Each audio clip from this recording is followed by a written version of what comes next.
Maaga pala, tinawagan ako ng aking biyenan. Pagkatapos namin mag-almusal, ay mag-ready daw ako. Kasi aalis daw kami.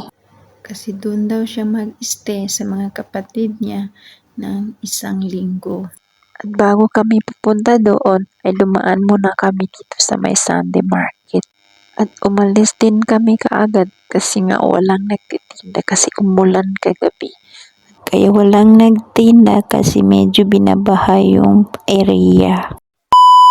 At fast forward, dumating na kami dito sa bahay ng auntie ng asawa ko. At ito na nga, nagbibidyo-video na yung hinday niyo. Ito pala yung bahay na pati ng biyanan ko. Habang nagbibidyo ako dyan, ay may kausap yung aking biyanan sa tabi ko. At tumawag yung kanyang anak sa ibang bansa.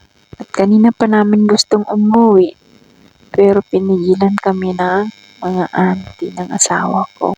Gusto lang sana namin magkape at uuwi ka agad. As di pa kami nakaalis ay sinabihan ko na yung asawa ko na saglit lang ba tayo doon or magtatagal. Kasi hindi nga ako sabi ko magdadala ng damit ng bata kung saglit lang.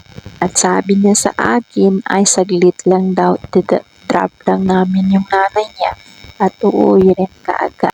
At magkakapi lang kami at uuwi na. Pagkatapos namin magkapi ay gusto na sana namin umuwi pero pinigilan na naman kami ng mga auntie niya. Huwag daw kami uuwi hanggang hindi kami makakain ng tanghalian. At nung nakakain na kami ay ito na guys, umuwi na kami. At hapon na yan, pag uwi namin guys, mag-aalas 3 na. Ay mag-aalas 4 na pala ng hapon. Kaya nga sabi ko ay saglit lang kami ay umabot na kami ng hapon.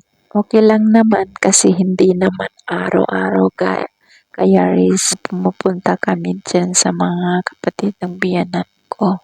Hanggang dito lang for today video. Bye-bye!